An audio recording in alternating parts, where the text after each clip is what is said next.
when you're really heavy in a dream and you have no kind of like inkling that you're on the verge of waking up, certainly we can wake up in our dreams and like, oh, it's a dream, but that's almost like what a psychedelic is for sober reality. It's like, oh, it's a dream, it's like, it's essentially when you take a psychedelic is it's giving you the lucid dream. It's waking you from the dream, Absolutely. And it's, when we're in the dream, we're so convinced it's real. To your point, I think DMT in particular, whether it's, Bufo or ayahuasca or whatever, like NN DMT, it's like that is particularly dreamlike.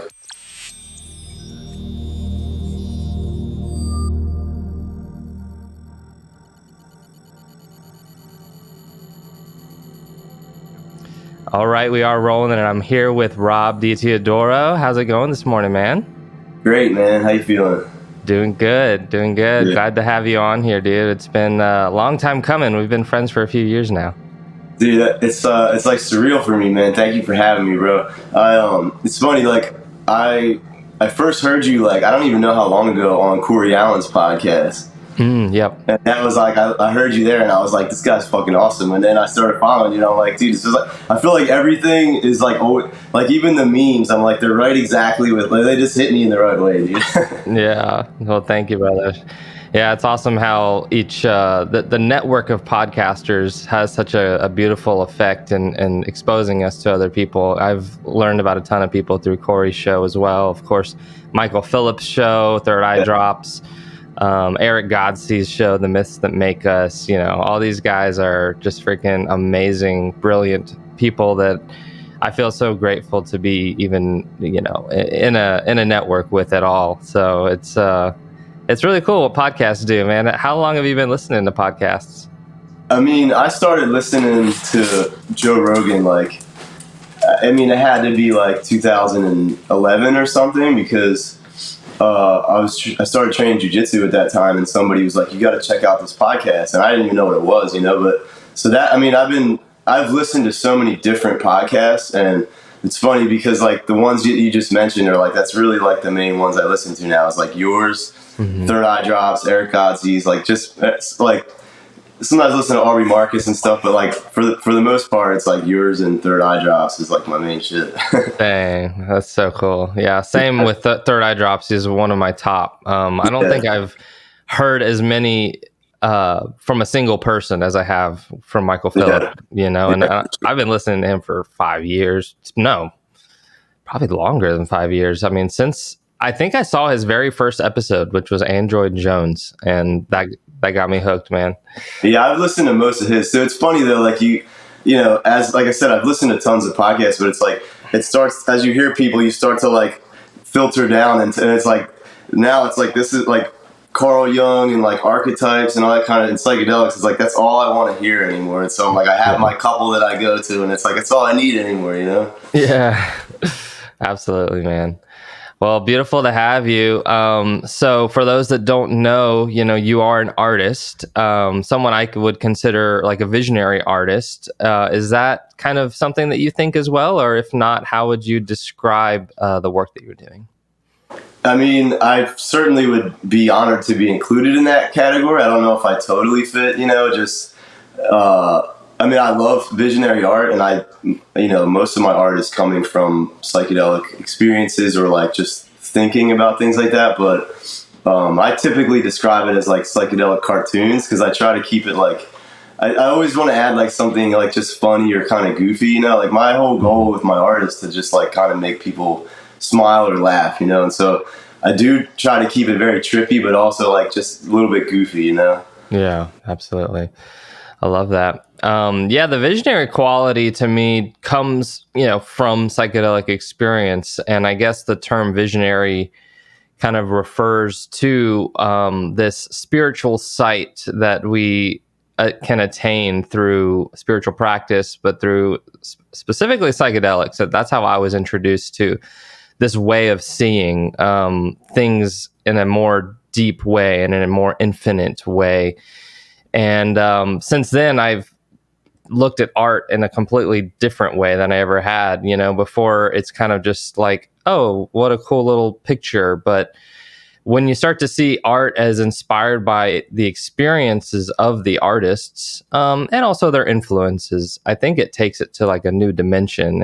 In my mind, artists are in a sense creating like worlds for us to put our imagination in, potentially travel through if we're in the right state of mind. And that's one thing I really love about psychedelic art, visionary art, all of these things. For you, how did you find yourself learning about art and maybe even just visionary art in general? Well, it's funny, man. Like, you know, it's like the further I go down like a psychedelic path, the more I feel like I start to see things for myself that I've already read about, you know, like, and so much of like esoteric kind of like books and like, you know, old spiritual teachings and cultures is like, it's like you can read that stuff and appreciate it, and then you have an experience where you're like almost seeing what you know read, and it's like it affirms it for you, and it's like this is something it's like it's tapping into something that's like under the hood of the universe, and it's like you know, you see it, and then you're like, these ancients were seeing the same thing, you know. And so to me, it's kind of like that realm is where the artist is pulling its ideas from, you know what I mean? And like old cave art and all that kind of stuff, like for sure I think a lot of that stuff was influenced by ceremony with sacramental plants, and it's like the art was coming out of it, and almost like the art, it's like art itself was born out of those experiences, you know, because like at some point without language, I don't know how you could necessarily think about concepts in that way. And you know, all that like stoned ape theory stuff is like we learned, you know, our brain developed language through psychedelics. So I feel like art kind of developed in tandem with, you know, evolution and discovering plants and molecules and things like that, you know. So that's kind of how I feel about it. But I mean, I was drawing and painting, you know, drawing my whole life and painting a lot and stuff, but it wasn't until I started having psychedelic experiences that I really felt like I knew what I was trying to make, you know what I mean? Like before that, I was just kind of doing whatever.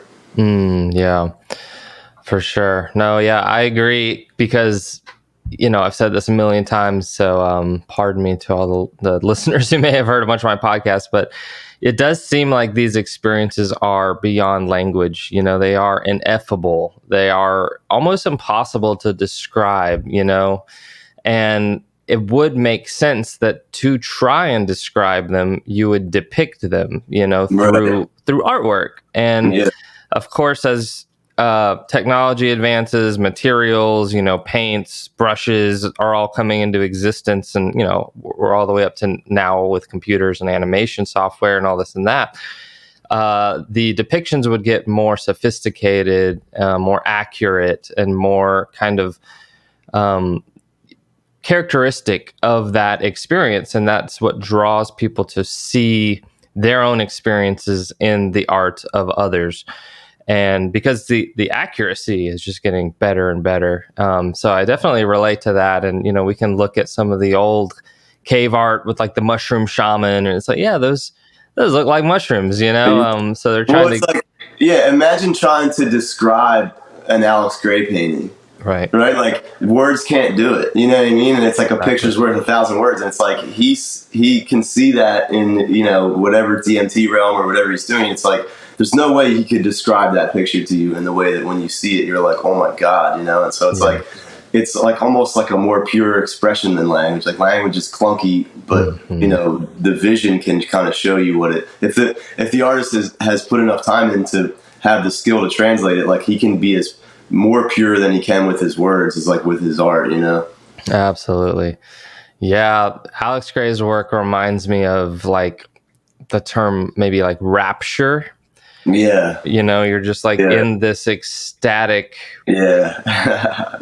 merging with the higher realms of consciousness, the mythic realms, the metaphysical, the archetypal. And yeah, he's done such an amazing job. I'm in awe that even a human can do what he does, you know, especially when I was in Denver at the Psychedelic Science conference, I want to say a year ago, maybe two. And there was a piece of his that was, I want to say, 50 or 80 feet long. Wow. And every inch of it was highly detailed. And Yeah. Yeah, I wish I remember the title of it, but it was essentially a bunch of people dancing with like rainbows like jumping out of the hearts and going into other people, and this one Yeah. dude's like vibing by himself, but these other people are like connecting, and there's like characters like peering out of the ether, and I don't know, man. It's Yeah. crazy what Well, he's able to do. like you said too, it's like rapture. It's like it's capturing that, that moment in like psychedelic trip or whatever where you can't believe it. You know what I mean? And like the Terrence McKenna quote I love is that he's like, the only thing you have to fear is like death by astonishment. Yeah, absolutely, man. No, I've had that thought a million times, and I've said to myself, I can't believe it. Like that's almost Yeah. all I can utter, Yeah. and all I'm doing is looking at a tree. Yeah. But yeah, dude, well, you're seeing it with like without any scales on your eyes, and it's like the world really is that unbelievable, and nature is, and it's like when you're, under the medicine and you're in a spot where, depends where you are, it gets squirrely, but when you're in that moment and you're looking at like tree bark or something, and you're like, can it always possibly be looking like this, And it's like when you come back down, it's like it may not look quite so cool, but it at least gives you a new like way to see things, what I mean? Like I remember when I first started experimenting, like I would look at the trees and like how they were subtly moving, and I was convinced it was because I was, under the influence. And then like when I was sober, I would see them just like doing that little wiggle in the wind, and it's like it just gives you a little bit of like nostalgia for that experience, because you're seeing it and you're like, dude, there's so much going on here, and it's like it's so easy to just filter it out and keep moving. And it's like it seems to me like what a good trip does is it's like suppressing that part of your brain that's filtering things out, and you're just seeing it as it actually is. It's like it really is that dope. And even the carpet, you get stuck looking at your carpet and you're like, this is so dope, and you're like, it really is, man. Right. No, it really is. And I do, for example, with the carpet, it's not just that cool geometry can kind of be seen in it, but also I get the appreciation for who made this carpet, who Yeah. designed this carpet. Each of these threads is like so perfect, and Yeah. there's just so much artisan craftsmanship in this rug. Right. Someone put love into this rug. Someone thought of this Yeah. rug as like the best they could do. You know what I mean? Yeah. And so For sure. Yeah. And somebody packaged it, somebody right. shipped it to a facility and brought it to your doorstep or whatever too. And you're just like, it's so easy to just, just chunk things and keep moving. And it's like when you really do break down reality like that, and it's like, I'm sure you can get there without it, but it's a much quicker route, I think, to appreciating things that way when you've had those experiences. Absolutely. Yeah, we so quickly forget that everything in our house, from tables to glasses we drink water from to forks, is someone created. You know what I mean? And maybe some robots helped and stuff these days, maybe manufacturing plants and this and that, but someone created the initial feel of it. Like forks, they're so mundane. It's like, oh, you just shovel food with them, but like some of them look a certain way. It's like, yo, this one is well, even like the idea of it. Yeah, I was like the other day I was talking to my kids. We get off on like tangents, but I don't know if you like have read anything from like Ayurvedic medicine where they say like don't drink while you're eating. You know what I mean? Wow. And they always say like don't drink liquids while you're eating because you're washing away digestive fluids. But that only to say that we had the conversation with my kids where I was like, how could you possibly have a drinking vessel with you when if you shot a deer and you were a hunter gatherer, unless you shot it right next to the water, you wouldn't be able to drink without it. Like the idea of having a vessel that you could scoop water and take it, like that's a huge piece of technology to be able to take water and go far with it is like, it's mind boggling when you think about that. Like how could you do that without, I mean, you could carve a bowl, but you'd need a knife. You know what I mean? Like the simplest thing in your life is like somebody had a mind blowing like breakthrough in order to bring that to you. And now it's just part of your scenery. You know what I mean? Absolutely, dude. I love that. I love that. And I think that's possibly why these types of thoughts are possibly why psychedelics inspire so many people to become creators, not just of things like rugs and clothing and, things that we often take for granted as art, which I believe almost all of this is art in a certain sense. It's someone's art, it's someone's Yeah. vision to make these cool pants. You know what I mean? Right. But as well, like the actual arts that we think of, like music and painting and animation and filmmaking, and these days even like podcasting, we get inspired to want to participate in that creative act, because it is essentially what we are. I feel like we are creation, which does imply that there is a creator. Right. But as we know, it's not a bearded dude sitting on a cloud. It's just the nature of the universe to create. You know, it just Yeah.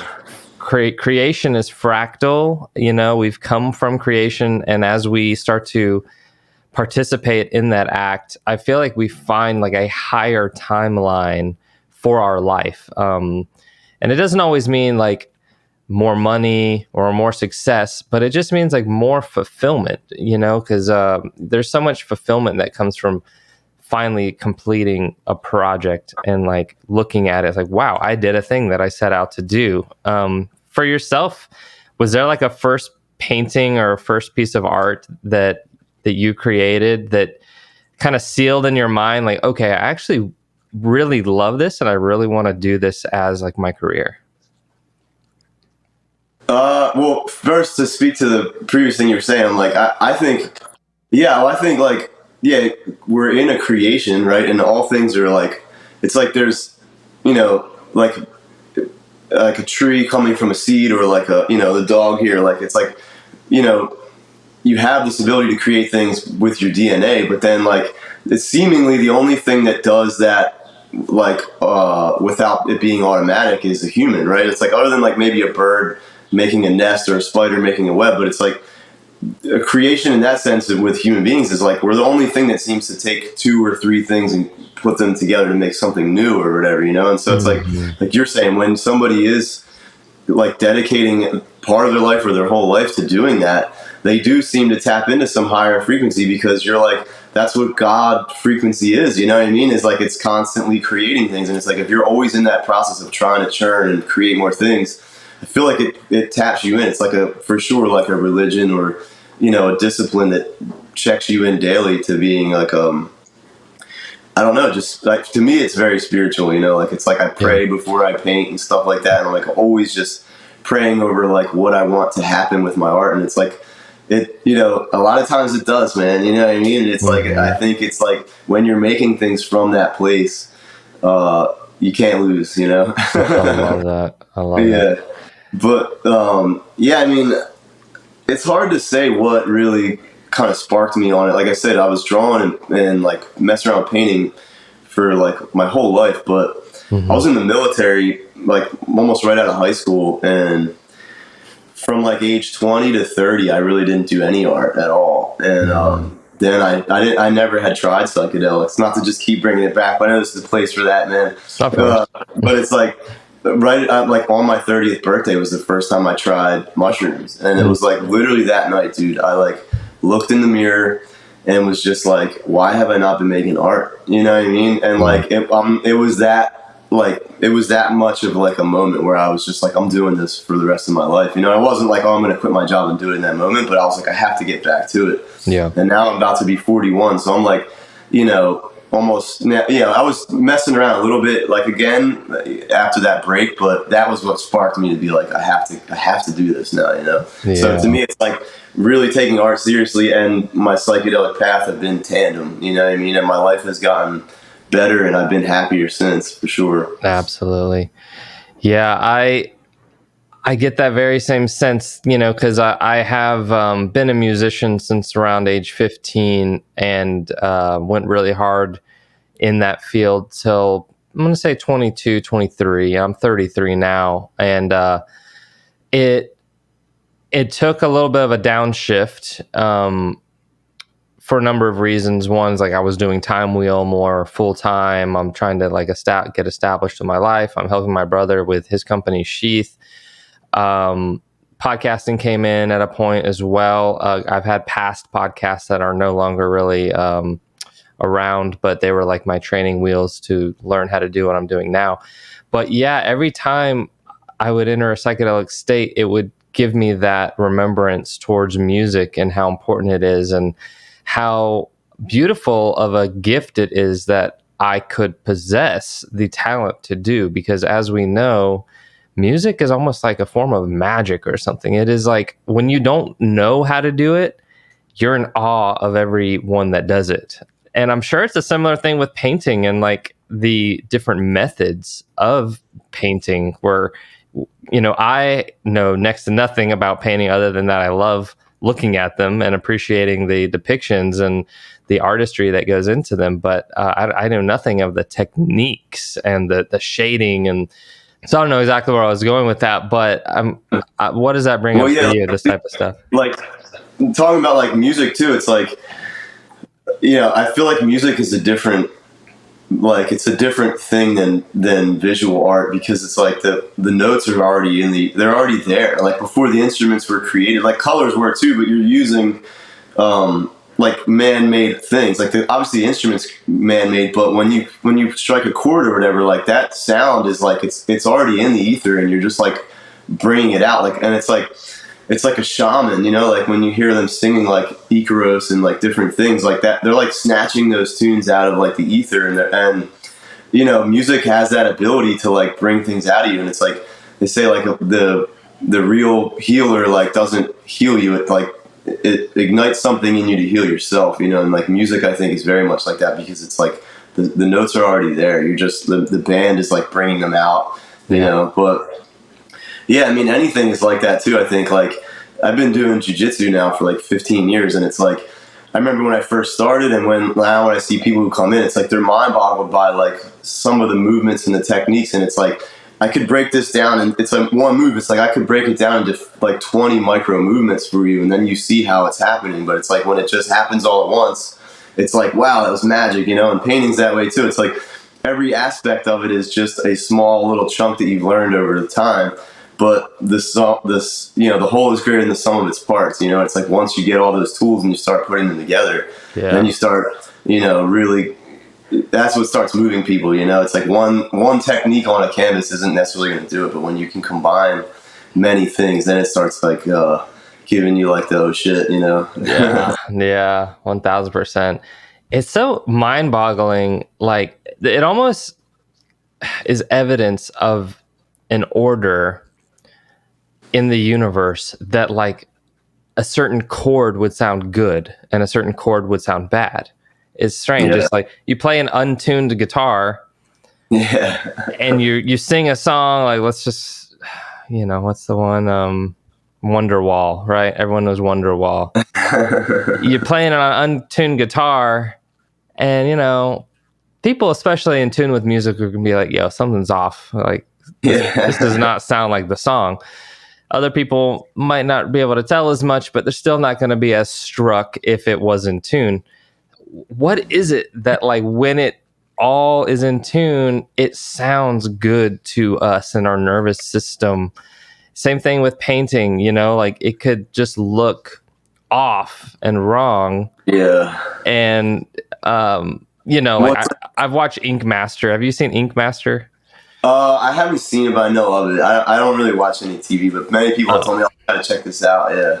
It goes a lot into the detail in art, and it's given me a new appreciation for tattoos, even though I don't have any, but also just art in general, where, for example, like one of the this I feel bad even calling this out, but one dude gave a tattoo to a woman, and it had like 2 left feet on it.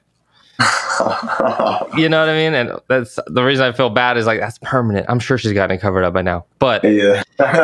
It's like, well, it's like there's something with drawing where it's like when you're drawing, like the human eye is so like it's so hyper tuned to like mirror neurons, and like you're studying a face to try to understand what they're trying to convey. Mm-hmm. And so it's like with like drawing a face, I believe they call it like the uncanny valley. It's like there's very specific, like I believe it's like your eye fits in between your 2 eyes, and like there's very specific ratios, and if it's slightly off, you almost can't look at it. Like if it's painted very well, but there's some like they didn't nail it, it's like disturbing to you. And I think music's the same way. It's like we do some sound baths at my shop, and I have a buddy Mike that does them, and he's like very into it. And he was saying like your body is 90% water or whatever, and it's like when you see cymatics and the frequency arranges water into like sacred geometry. It's like those chords or whatever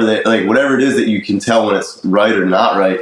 It's like tuning your body to it, and when it's like dissident or whatever, it's like it's not quite right. Like when the face isn't right, and you're like, I can't quite look at that. But the interesting thing is like during those sound baths, he intentionally makes sounds that are dissident, and it makes you feel uncomfortable, and it's like helping you release things, you know. And like the Grateful Dead, you know, like they go into like crazy like spacey jams, and like typically with jam bands, like they do like the reprise where it's like it's like some high vibe jam, and then it starts to work its way into like an uncomfortable period where you're like, I almost can't take it, you know. And then all of a sudden you start hearing it like a note here and there where you start hearing it come back, and then all of a sudden the whole band takes it back. Yeah. And it's like if they just cut it off when it was uncomfortable, the whole crowd would be like, what the fuck, man, you know what I mean? But it's like they bring you through this whole range of emotion, and it's like it brings you back, you know. So even the ones that are like the sounds that are off are like they're still like doing something and moving something in you, you know. Yeah, it's that almost that hero's journey, you know, like when, you know, you leave, you know, the comfort of the castle and you face some monsters out there, and it's an intense time, but you know, if you prevail, you come back as the hero, you know, and just with something new. Yeah, you return back to where you started, but it's different now, you know? Right. I love that idea. Yeah, and it's bringing me back actually to the point that I had strayed away from a bit earlier when I was like, I don't know where I was going with that, but it was about you know, how mushrooms bring me back to the appreciation for music and my creation. And you know, as I integrate that idea and I get back to music creating, I do find these like almost borderline ecstatic bliss states in listening back to what I created. You know, it is kind of a ceremony I'll set for myself. Like, okay, I've made this track. I feel like it's good enough to export, put on my phone, and like listen to outside of like this environment where I created it. Whether that's in the car, whether that's at my meditation seat. You know, I'll set some incense, get my little red light therapy going, like get into some meditation. And as my mind's kind of stilling, I'll play that track. And I could listen to the track 10, 20 times, and time will just go so fast. Like let's call the track a 3 or 4 minute track. It's almost like it goes by in like 20 seconds or something. And I'm just like, wait, I haven't got enough of it yet. I need to hear it again. And that to me is why the mushrooms are hinting to me that music is good for me, is because it can help me essentially achieve bliss in a sober state, right, by like this like creative admiration for what my soul is trying to bring forth. And the fact that I actually give it a chance to do it and sit down and take the time to do it is like this reward system that gets the ball rolling and gets you almost addicted to creation. Not in a bad way, of course. Like we can be addicted to good things and bad things. Like some people are addicted to sauna. I'm one of those people. I love it. It's good for me, right? Rather be addicted to that than hard drugs or whatever it might be. But yeah, to get addicted to the creation process, for you, it seems like you like to get up a little early. You're an early riser and just like get right into the lab. It's like in this flow for you, and it creates like a reward system that keeps you going. Would you say that that's accurate? Yeah, 1,000%, man. It's like I feel like, you know, like you're saying, it's like it becomes addicting, and it's like I think, so I don't know if it's certain kinds of people, whether it was whatever you learned growing up or something came into this world already, but like you have a tendency to like, you know, overdo things or abuse things, you know what I mean? Like, and I've noticed that with myself over the years, like with, you know, I haven't drank in a long time. It's like I had just issues with that. And it's like I tend to abuse weed sometimes. And I have to check myself. And it's like, so when you do find things where it's like something positive, you know, then you start to see like that addictive personality is a superpower. if it's channeled right, because there is nothing wrong with that. You know what I mean? It's like, well, idle hands are the devil's plaything. It's like the time when I was abusing alcohol was when I wasn't making art, and it's like right at that same time, like I said, I had that first trip. I decided I was going to just go down this path as far as I could take it with art. And it was like, I stopped drinking. It just fell away. I didn't have to like get help or anything. It was just like, it was like Indiana Jones when he like replaces the thing with the other thing, Yeah. It's like I just switch this out. You know what I mean? You're like, cool. It's, I didn't have to go do anything other than just channel it somewhere else. You know what I mean? Yeah, exactly. Yeah.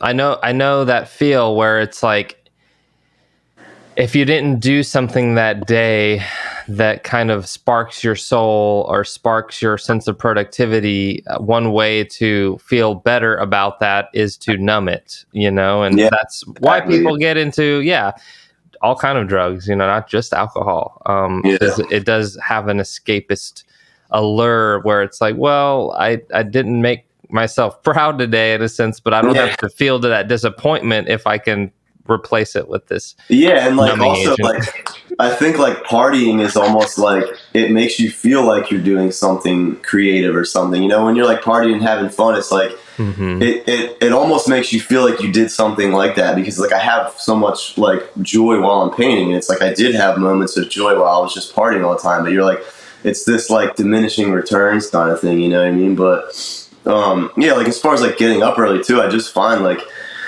if I have a routine that I've been doing for years, and it's like I just feel like it's rare that I don't do it, but when I do, I notice that I'm not operating at the same frequency as I normally am, and I can feel I don't have as much to give to other people, like just in terms of energy. It's like, if I do my morning routine and I get in my studio and I paint, like the day is just better. It's just it is what it is. You know what I mean? It's like anybody, I feel like so many people say like, I'm just not a morning person. I'm like, it's, you may not feel like you're at your best when you first wake up, but if you have a practice in place to get you reliably to the same place, like the same mental state, you'll come to love the mornings, you know what I mean? And then the rest of your day kind of is predictable. You know what I mean? It's like, if you do the same thing every morning, by the time it hits like 9 o'clock, I'm like, I can promise you I'm going to have the same energy. You know what I mean? I always will, because I'm coming out of here like, fuck yeah, dude. You know what I mean? Absolutely. Yeah. Because when you get up and get the day going in a positive way, I feel like you stack some successive wins. Yeah. And that just helps the ball keep rolling. And also you feel this sense of satisfaction that you've gotten a lot of stuff done, whether it's work or creative work or health work, out of the way, so the day can just kind of coast a little longer, like this, or a little better, more smoothly. I mean, but my friend, who works out very early in the morning, says like it's all downhill from there, because he did the hardest thing that day, and he's like a big guy. He works out like crazy, like lifts all kind of crazy weight. So I get it, why it's such a big feat for him, whereas me, I'm just trying to like maintain my posture or my figure and my posture when I go work out. Like he's trying to actually explode, So he's trying to like level up. Absolutely. Dude, well, years ago I read, it's probably here somewhere, I have all these books down here, but this book called The Miracle Morning. And it like changed my life, dude, because I've got 4 kids and the oldest is about to be 12, but like, so like that kind of was also in tandem with like my psychedelic journey and me starting with my art. It was like all around that time when we started having kids. And so like when I first was getting really serious about painting, we were having, like, we had babies every 2 years, man. You know what I mean? Like at one point we had like 3 kids in diapers, and it was like, wow. I had a full-time job, and I would try to come home and like do the dad thing, put the kids to bed, and I would be so tired. And then like I'd end up falling asleep in the kids' bed reading to them. Then I'd come downstairs and like flick the lights on, get all my stuff out, like get stoned and put music on, and like I would just not have it. You know what I mean? I just try to force it. And I read that book, The Miracle Morning, and he's like, if you have something that you're trying to like work on in your life, and you can't dedicate the day to it. It's like if you're going to a job or something that you don't love, you're giving them the best part of all your best energy, and then you come home and you're just you're running on fumes for the thing that you care about. And he's like, if you did, like, let's say you go to bed normally at 10 o'clock, he's like, go to bed at 8 o'clock, take that 2 hours and get up 2 hours earlier and give all your energy to what you are trying to work on. And so like for years, I was just getting up at 4. I mean, I still get up at 4:30, but I was painting like 3 hours before I would go to my office. Nice. And it's like by the time I got there, I'm like, I'm already, I've meditated, I've drank water, I've done yoga, I've gotten stoned, I've painted for 2 hours. It's like by the time I get to work, I'm like, I could end the day right here. Like you can have the shell of me, like, and so it's like work gets the running on fumes, not the thing I care about, and so once I started doing that, man, I just felt like it just compounded interest where I'm like, I love it now, you know what I mean? It's like I go to bed at 8 o'clock every night, I don't care, you know what I mean? Like I just love that. Follow the sun, dude, Yeah, man. On the odd morning that I do wake up before sunrise and my energy bar is just full, I will go outside and hear the birds chirping and see the sun rising and be like, damn, I missed this. No wonder I loved this so much for so many years. It's just so peaceful in the morning, man. There's just something to it. Yeah, well, also, man, like there's so much this. I don't remember what podcast I heard him on. It might have been Paul Check or something, but this guy, I think his name is Matt Maruka, and he talks about the light diet. And it's like, I remember him saying very specifically, like, as the sun is rising and it's like just above that horizon line, like staring at the sun directly for like 15 minutes, like it does so much for you biologically, and so it's like following the sun is like, it's no shit, dude, you know what I mean? Like it's your skin has like all the photoreceptors and all that stuff, and it's like it doesn't just mean getting sunlight, it's like getting it at its different points in the sky is giving you different things. And so it's like getting up with the sun, making sure you see it as it's coming up, getting out there when it's at the height of it, getting out there and just checking it out for a few minutes while it's going down. It's like it's giving your brain what it needs, you know what I mean? Like humans have been observing it in those different points in the sky for as long as we've been here, and only recently is it like weird that you're like, hey, I only caught it at like when it was at its peak, you know what I mean? It's like even with like sunblock and all that stuff, we were just at the beach and it's like and that same dude was talking about like, if you wear sunglasses and you're outside, like your eyes are taking in the sun and cueing like your body to produce melanin. And so it's like, if you're wearing sunglasses, your eyes can't cue your skin to produce natural sunblock, and so then you might get burned. So then you're like, well, I got to put sunblock on, and then all of a sudden you've got your pores are covered with like chemicals and things like that, and it's like this fear of the sun, where it's like this is supposed to be like the most regenerative thing for you, you know what I mean? Yeah, 1,000%. Yeah, I resonate with that that morning sun ray like viewing, which I never got into like a very strict practice with it, but when I would catch it, it was always super magical, and it did feel like a different type of sun or energy that it was giving me. And a lot of it actually came from the school of Kundalini yoga, which I've been practicing for probably 10 years now, maybe more, 12. And in that practice, they have this early morning sadhana or spiritual practice where, you essentially do hours of yoga before the sunrise, and then you go out to meet the sun as it's rising. And wow, is that like sun salutation, or is that another like school? Sun salutation, it is a particular exercise within almost all forms of yoga. So yes, it can be practiced in Kundalini as well. But yeah, I guess I'm just remembering that charging yourself up before the sunrise and then meeting it is a very, very special and spiritual moment that you can find yourself in. Yeah, well, dude, and like so many like old like images, religious and spiritual images, like across cultures, have that like golden disc behind somebody. You know what I mean? Like it's behind them. It's like in Egyptian cultures and all kind of like Byzantine Christian art and stuff. And it's like that to me is like telling you something. You know what I mean? It's like that to me is representing the sun. It's like that. It's like a halo, and you're like everything here is operating on the sun's energy. You know what I mean? And so it's like whether you got it, it's like we're all just trying to get that. And it's like we can't necessarily photosynthesize it, but it's like the plant can do that. The meat eater can eat the plant, we can eat the, or whatever, the plant eater can eat that or whatever. But it's like, that's all we're trying to get. It's like however many steps removed it is from it, it's like we just need the sun, you know what I mean? And so it's like, in my opinion, I think like the more of it you can get without, obviously it can be damaging if you're like, I lived in Texas for a little while, and I'm like, for like 10 years, I'm like, it can fuck you up. I'm not gonna say that. You know what I mean? Like, I wouldn't recommend no sunglasses and no sunblock if you're out all day in Texas. Like, Right. obviously, you know, but it's like if you can, I think if you don't have the sunblock and the sunglasses, like wear a hat and like get 10 minutes of full sun and try to hit the shade for a little bit. You know what I mean? Like try to get it in its natural state, but like obviously it can fuck you up. You know what I mean? Yeah, absolutely. I love that.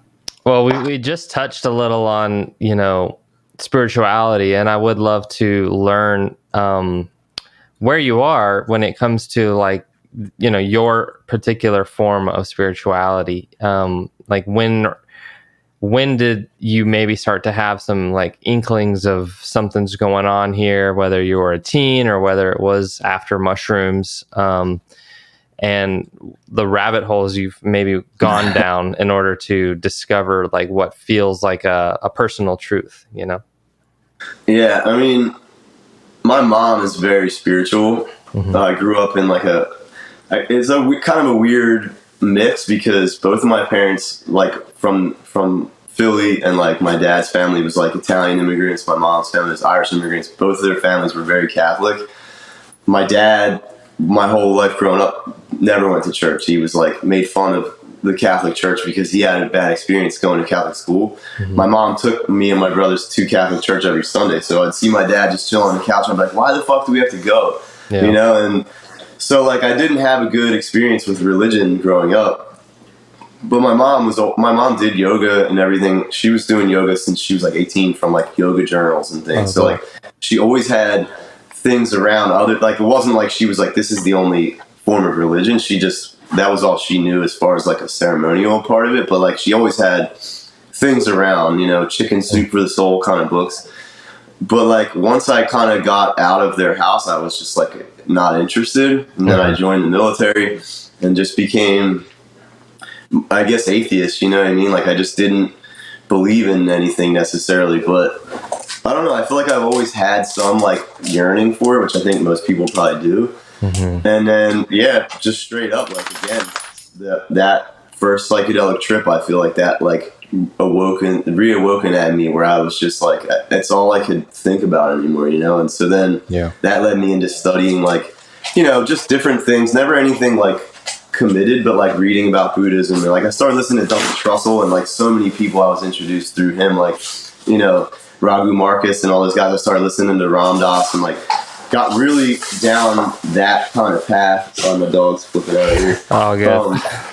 And then like started reading Taoism and like really thought like, wow, this is cool, because it didn't seem like it required any kind of like stretch of your belief or imagination. It was just like very pragmatic, and then reading like Stoicism and things like that, and like still like being afraid of the word God and like Christian kind of ideals. And only in the last, like, I would say year now, I've become more interested in Christianity, like not in any kind of dogmatic sense, but just that like I'm revisiting it without any like preconceived notions, and I'm like, there's a lot there, and it was weird, man. Like I've done a few ayahuasca ceremonies, and they weave Christianity into the ceremonies sometimes. And the like about a year ago, the shaman, he put like, they have a water, it's like agua florida water, and he made a sign of the cross on my forehead, and he put water in he told me to put my palms up, and like I felt like my third eye was like on fire, man. And like after that, like I just started feeling like I was more drawn towards Christianity for whatever reason. And it's like I would not consider myself a Christian, but just that I'm like, oh, like that's part of all. It's as psychedelic as any of them, man. You know what I mean? And so that's kind of where I'm at now. It's like I have the Daniele Bolelli book here. It's like Create Your Own Religion, and it's like I love that. It's like just taking little pieces of everything and being like, this is my own take. I feel like jujitsu is very spiritual for me. My art is very spiritual, and then like nature, and then also reading these texts and things. I'm just like it doesn't have to be one. It's like, because they all do say more or less the same thing. Yep, 1,000%. Dude, this is such great timing, because I just actually had an author named Bob Peck on, and we went deep into Jesus as a spiritual leader and potentially a yogi and a self-realized being, and not just the Jesus that Christianity often thinks of him as, which is this guy who more or less God plopped him down into existence as a perfect soul realized being from his first breath. We got into this idea that he was a normal mortal man who achieved spiritual heights through a lot of discipline and a lot of research and a lot of practice and a lot of travels and a lot of good work. And in that sense, I love Jesus as well. I think he has a lot to teach. The energy that he carried is very inspiring. We should all, treat people with the type of respect that he was known to treat people with. And that's super inspiring. And, I think where it got carried away is like the church using that story to gain power and to gain influence in the world. And, these like righteous crusades where they were killing people if they wouldn't believe in Jesus. I mean, that is not Jesus's message at all. No, and dude, like, yeah, I read or saw something somewhere I thought was so funny. It said, you know what me and Jesus have in common? Neither of us read the Bible. And it's like, right. Jesus was not a Christian. He was I can't say what he or it was, but I think that energy is like, whether or not that was even like that person's name, it's like, it's much more palatable if the idea is that it was just a normal man who achieved through discipline, achieved a height that you can attain as well.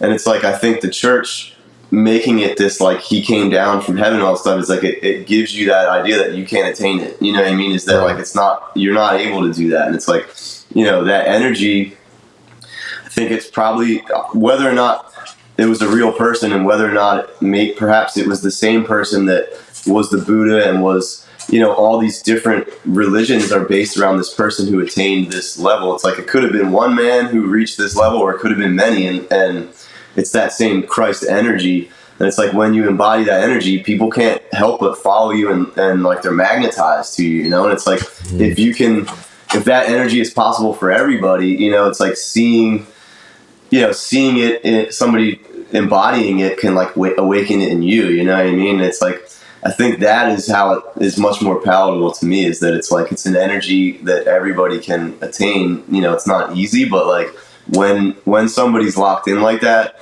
you can tell, you know what I mean? And it's like, that could possibly have been what the stories came from. It's just like that this dude was, and it's like all the stories make so much more sense. I believe I've heard that guy Bob Peck on another podcast, and it's like, when somebody who's very well versed explains a story from the Bible, it makes so much sense. You know what I mean? And I remember hearing somebody say, like, the idea of the cross being like, what do you want, dog? Come on.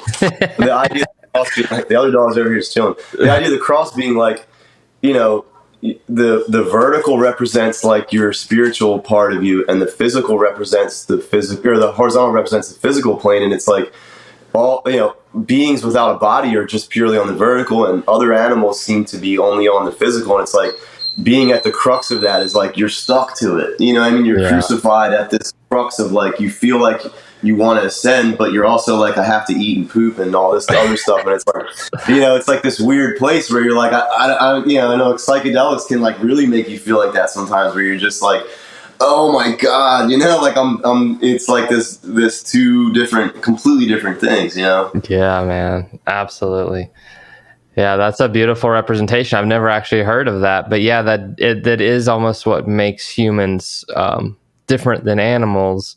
The ability to use our mind to travel. I feel like animals are much more grounded, and like, it's hard for us to even be nearly as present as like a cat, right? Because when you see a cat like looking around, it's like so like hyper aware of every little thing in its environment.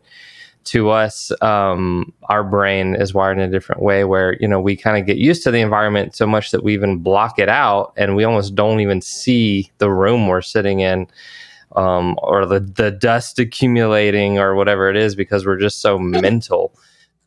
Yeah, well, like it's like maybe like consciousness developed as we removed threats, because it's like Yeah. if you didn't have like, why is there no predators here? I live in Pennsylvania. You're like, if there was like bobcats walking around and coyotes all the time, like, and I didn't have a house with hermetically sealed windows and locked doors, and you could have a shotgun or something like that. It's like, Hmm. I don't know if you could sit there and like ponder the nature of the universe, because you're constantly like True. watching your back, and it's like, but then like you said, you can use your mind to travel, and it's like it's a sword that cuts both ways, because what is the goal of meditation and all the spiritual aspiring is to just be present, and it's like Hmm. our mind wants to travel forwards and backwards, and it's like, sadness typically comes from looking at something that's past, and anxiety and fear comes from looking at something that's in front of you, and it's like it's pretty rare that you experience either of those based on what's happening in front of you. Like, not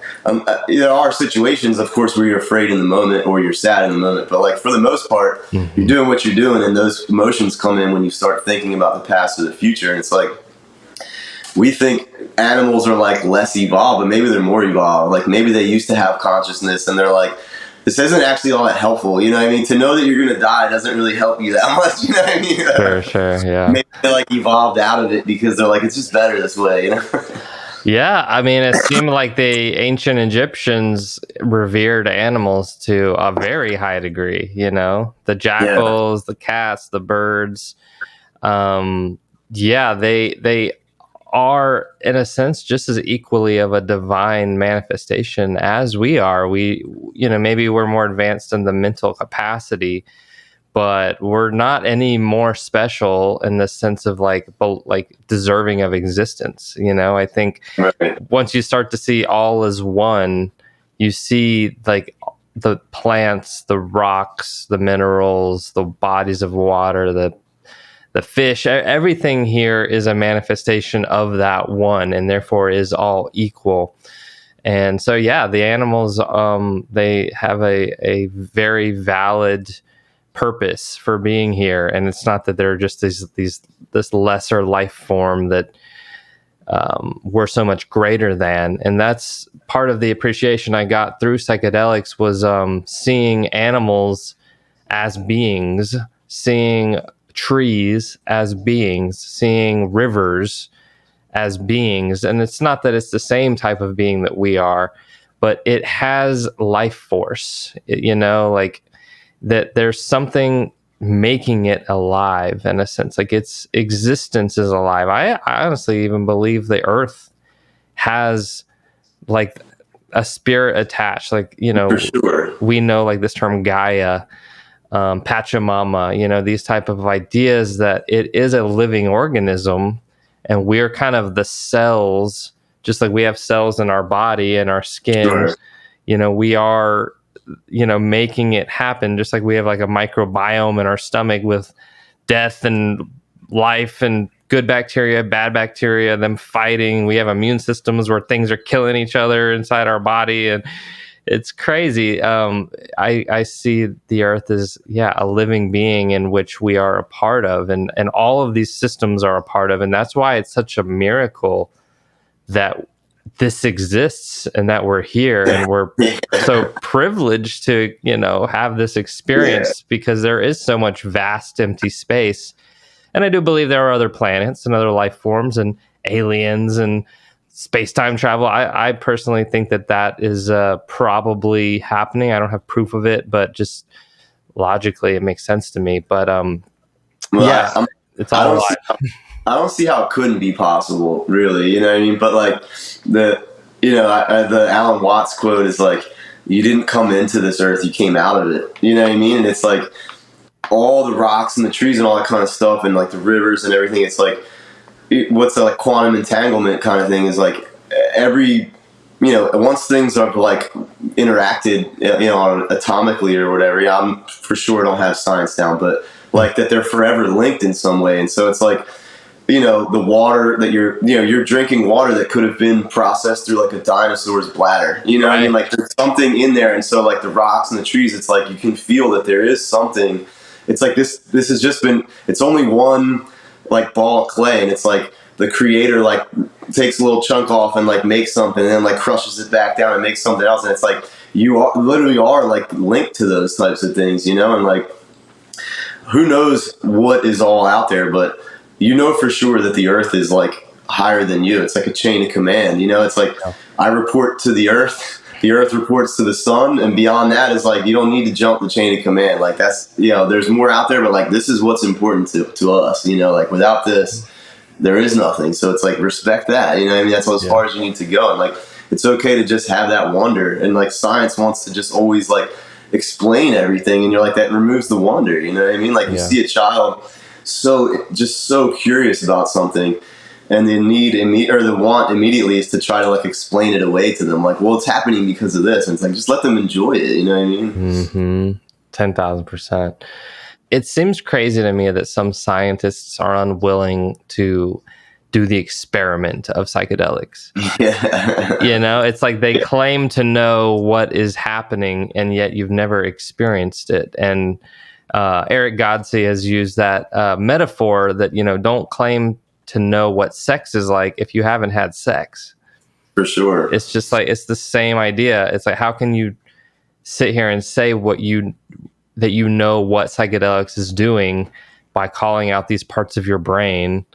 Well, all it's doing is frontal cortex and visual blah, blah, blah, you know, and it's like, so you dismiss it as there's nothing to gain from being able to see the world with a different sense of perception. And I just feel like it would honestly advance science for some really brilliant thinkers to go into these experiences and try and pick them apart and try and like bring something back from them. What do you think about that? Well, and it requires zero faith. Like you're like, all you have to do is try it. Like, I'm not asking you to believe it, but it's like to reduce it down to like, all that's happening is that your brain is doing this, that. I'm like, let me see you smoke DMT and tell me that's all it is. And let me see as you're fucking gripped by like, you're just completely railroaded by it. And you're just like, there's no way you're ever going to reduce it down to like, well, you're just hallucinating. It's like, you know, and like, I think for myself, like, because I didn't even try it until I was 30, it's like, I had such a, what I thought was a concrete worldview. And it's like in that very first night, it shattered everything. You know what I mean? It was like I literally feel like I can chop my life off from then back, where I'm like, it was so fundamentally different for me that I was just like, there's no way I can put the pieces back together. You know what I mean? And so it's like I said, it requires zero faith. It's like, if you don't want to listen to me try to clumsily describe it, have the experience. You know what I mean? Let's see what you think. And I can promise you, even if you don't become an evangelist, you're never going to reduce it down to like, oh, you're just hallucinating. Like, you're going to be like, holy fuck, man. You know what I mean? Right. Yeah, exactly. And part of it is that we can get this sense that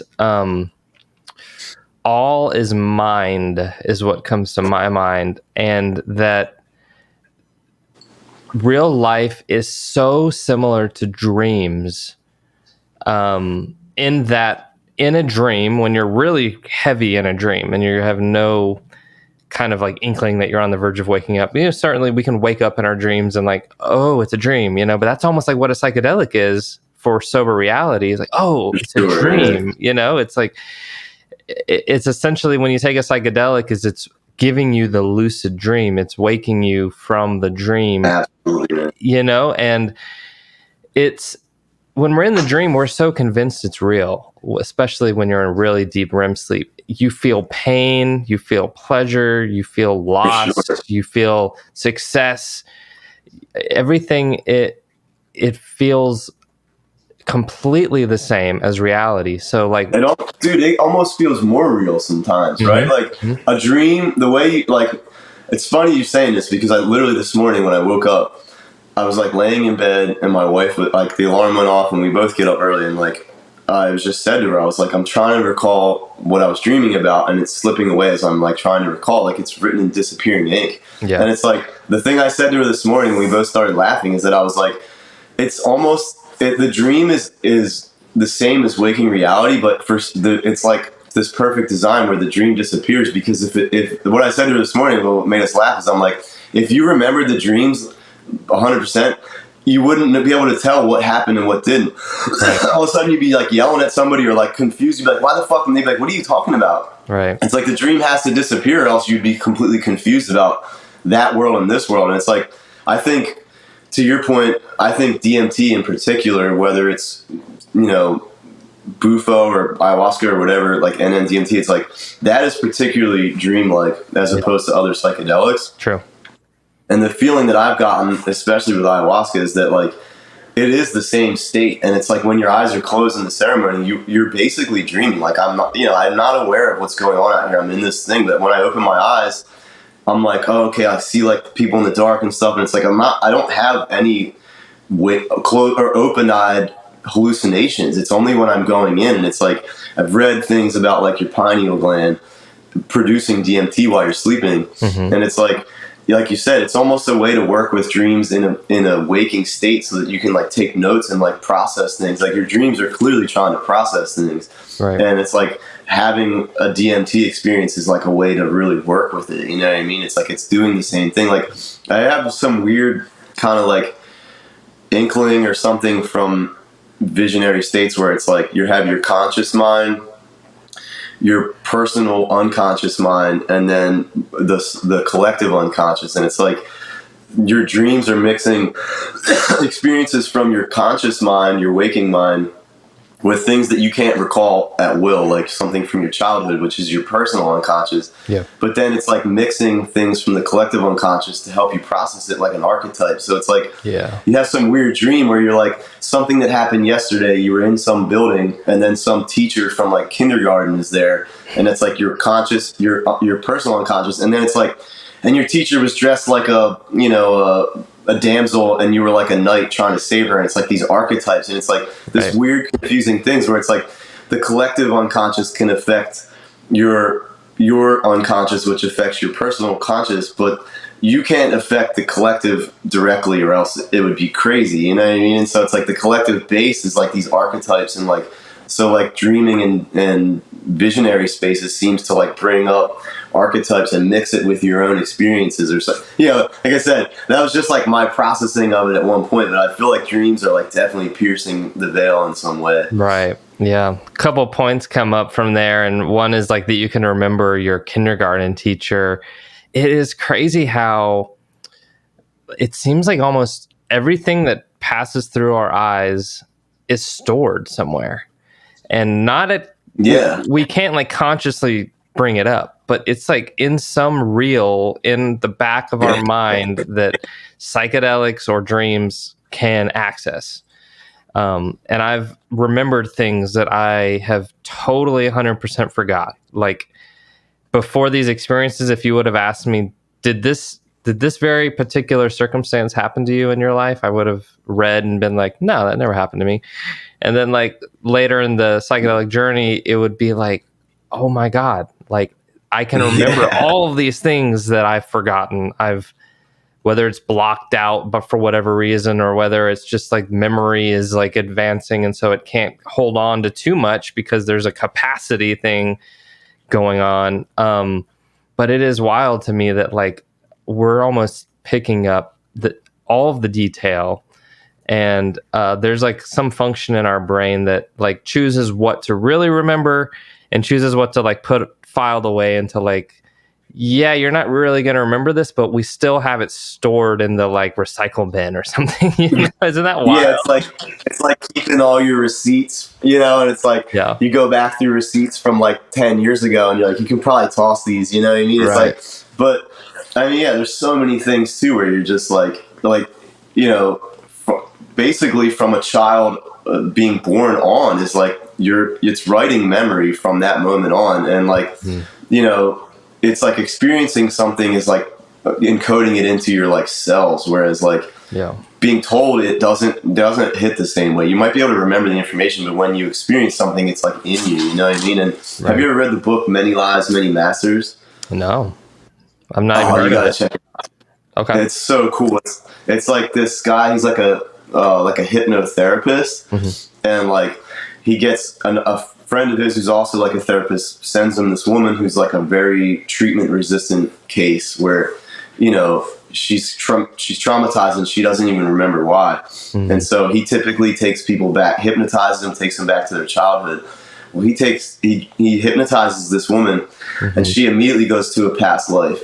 Wow. And she just starts like giving him all this information from like Egypt, and he's like writing it down, and like later he like corroborates the information as being correct, you know, and like she even breaks it down to like she died because there was something in the water, and he like checks, and it's like, oh man, like the story checks out. And it's like over and over he takes this woman into these states, and she goes to different past lives, and every time she always goes through the death while she's hypnotized, and then she's like silent, and then she'll start speaking in like a different voice, like a deep voice. Mm-hmm. And he asked her like, who am I speaking with? And she's like, you're speaking with the masters. Wow. And she like gives like, you know, stuff that's undeniable information, and she's not like a deep spiritual person. And like it's crazy, man. I'm getting chills talking about it, because it's like not only are you storing all of the things that your eyes have ever seen, it's like your memories are non-local. So it's like, it doesn't even, if you believe that you're like an energetic being that has like come back over and over, it's like not only can you not remember what happened when you were 3, you can't remember what happened 10 lives ago, but it's still written into the, and it's like again, like those archetypes. Like I remember one time on a mushroom trip, like going into the bathroom and looking in the mirror and like just staring at my face, you know, and like all of a sudden it was like, it was me. I had like a beard, and like I kind of have like a little bit of like a hook nose, you know, and like it was like my face started like changing, and I looked like Middle Eastern. It was like my eyebrows got heavier, my brow came down, and then like I'm like staring at it, and then it like changed again, like my cheekbones started changing, all this stuff, and I was like, I had this sense that I was like seeing myself over the ages of like different, like, you know, I was like my face was moving, but I was like, it was still me, you know what I mean? And I was just like, who knows, man, you know? And then like I said, I have 4 kids. I watched all of them be born, and I've watched them like, you know, growing, and I'm like, there's something else about it, you know? And when they're little, like my little guy is only 6, and it's like he's starting to not like lose it, but like he's starting to not have as much of that, like, I don't know, there's something about when they're little that they're like, there's still, the veil is still thin, and they can just put things out where they say things where you're like, what? You know, and it's like they hit a certain age where the ego fully takes the driver's seat, and you're like, they don't say that cute thing anymore where you're like, used to give you chills, you know, or something like that. Part of the game is to forget, but then it's like also, it seems like the veil gets thin again when you get older. Like you're with elderly people who are like close to death, and they start pulling that stuff through the veil again, and it's like, you know, somewhere in the middle of your life, it's hard to access it unless you're using plants, you know what I mean? And then it's like, oh shit, it's actually right there. Wow. You know, you just gotta peek around the curtain a little bit. Absolutely, dude. I definitely have to check that book out. It sounds amazing, and it's really good, man. Yeah, it reminded me of 2 things I've heard. Which one was how Aleister Crowley's work came about. The Book of the Law, if I'm not mistaken, was channeled in the Egyptian pyramid, which he like paid a security guard to go in at night. He was, you know, like under the table, like, let me in, and here's a bunch of money. And he took his girlfriend, or his wife at the time, into that chamber, and she channeled like these, you know, commandments, so to speak, you know, of here is like essentially the new religion that Aleister Crowley tried to, or he did successfully found, which I believe is called Thelema, which I don't actually know a ton about. This is all from a documentary I saw on YouTube. I do find him a bit of a controversial figure, and don't really want to follow his work, to being totally honest, but it is super interesting for sure. But also there was, this is a way more recent one, and it's really nothing like Aleister Crowley. It's way more enlightened, so to speak. But the Law of One. Have you heard of the Law of One?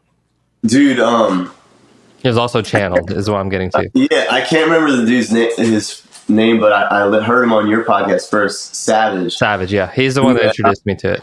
Dude, like that guy, he was on your podcast, right? Yeah, like 3 times. I've listened to him on a bunch of podcasts. I'm like, that dude, like, that guy's tapped in too, man. And he talks about that law of one all the time, and I always think like I gotta check that out, man. But like, it seems like something you need to like dedicate your time to in order to understand it.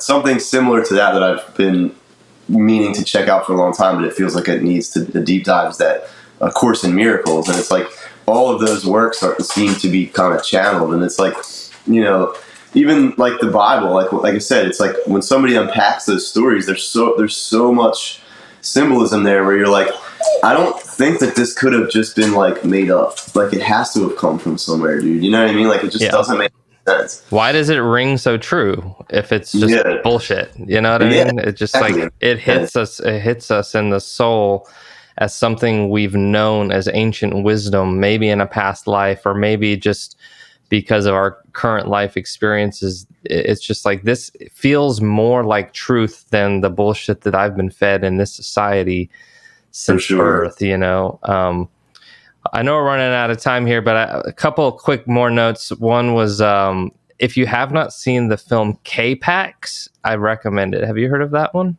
I've heard of it. I haven't seen it, but I know is it Kevin Spacey? Yeah, I'll have to check it out. I've definitely heard of it. Yeah, it is about like a therapist who's able to put people under and have them remember things that they've forgotten, and it is super intriguing. I didn't know therapy could consist of.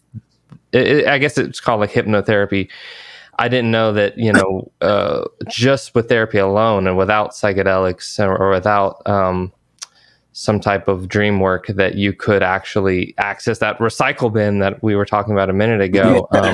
Hypnotherapy can do it, apparently, if this film is based in reality, which if I'm not mistaken, it is. It's not a documentary, but I think it is based on like a slightly true story. Maybe it has dramatized elements. But the other thing I wanted to mention before I forgot was how earlier you were talking about like when you wake from the dream and it's like starting to recede, and essentially we forget it.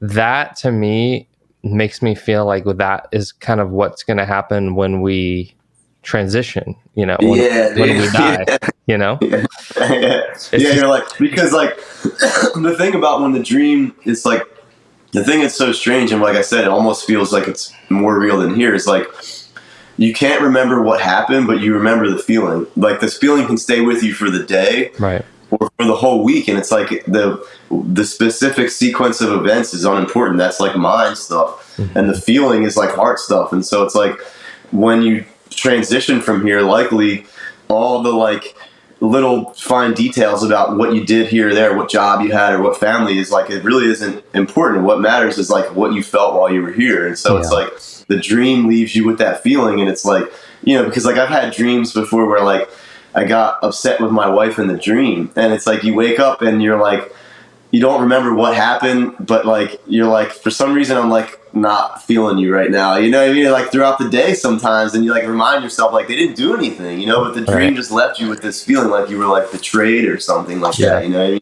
So like I think you're right on that. Like I think when you transition from here, the dream is like as above so below. It's like you're dying every night, you're being born every morning, right? And when you die physically, that's like the end of a long day, you know what I mean? And I love the things. I'm like, let's get another one, dude. 10,000%. Yeah, part of me feels almost like this is more of a comical idea, but that we're just gonna like wake up and have a bong in our hand and with a bunch of aliens around us, and they're gonna be like, "How was the trip, dude?" And you're gonna be like, "Bro."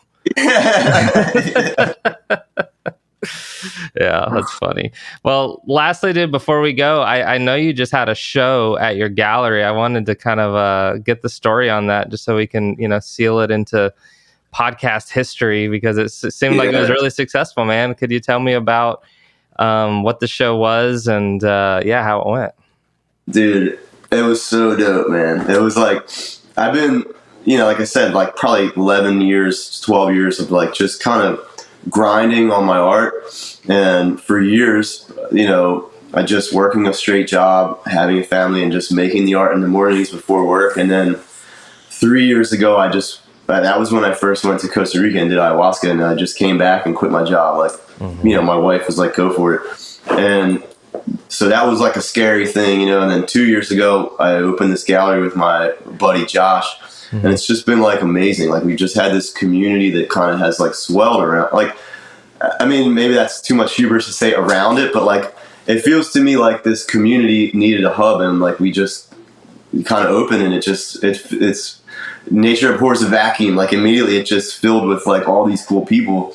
And I've never done a solo show. We do group shows every month there. And so I've been, you know, I just been grinding nonstop, and I was like, I have a lot of work, you know. And so we put this show together, a solo show for me, and made this really cool piece with my brother. He's a woodworker, and we put all these black lights in it, and it's like a cabinet that opens. It says access non-duality on the front of the cabinet. And like, it's got LED black lights in it, and so I called the show Non-Duality, and it was just really cool, man. Like, it just, people came out and just supported, and it was a peak experience, man. Like, I sold like 20 original paintings that night. Let's go. And, but yeah, it was just like so affirming, man. You know, like all the doubts and things over the years, I just felt like, man, dude, like, you know, yeah, you never feel like you're where you want to be necessarily, which keeps you hungry. But I'm like, if I could look back at where myself is now, as opposed to like 3 years ago when I quit my job, or like said like 10 or 11 years ago when I was just starting to like fuck around, and like, I wonder if I could do this. I'm like, you know, I can't believe it, man. You know, and then like, I think like, well, you know, I'm only 40. Like, what if I stack 10, 20, 30 years on this, you know? So I just feel like right now I'm topped off, dude, you know? And I just feel like I want to flow it out to everybody. I'm like, I'm just so grateful, man. Dude, that's so beautiful. Just want to congratulate you on that. It seems super cool. I wish I could be there, man. And yeah, I'm sure we'll meet each other before long. Dude, I'll have to send you a piece, man. Send me your address. I'll pick something and just mail you something. Oh, dude, thank you so much, man. I appreciate it. Yeah, of course, man. Yeah. Let's go. All right, brother. Well, freaking fantastic conversation. Pleasure getting to know you more. You know, honored to have connected with you over the years, and look forward to what's ahead for both of us. How do we connect you to everyone? Like, shout out your handles and website and all that. Just Instagram is Rob_DiTeodoro. It's kind of difficult last name, but you can find me. Our gallery is the Corner WC, which is just the hometown Westchester. And yeah, I mean, you can find me if you look for me, man. And dude, thank you so much for having me, man. Like I said, you're like the main thing I listen to, and I've thought before, like, man, that would be cool to be on his show. So I'm like, it feels like the time was right, bro. So thank you so much. Thanks for all the content too, because like, so much of what I've learned is through your show and like people you've had on and stuff. So man, wow. Keep doing your thing, brother. You're doing God's work. Well, thank you so much, man. It's so great to hear that. Yeah. All right, guys. Well, thank you to all the listeners for making it this far. Thank you again, once again. Thank you once again, Rob, for being here today, and we will see you on the next episode. No, thank you, brother. I'll be listening. Let's go.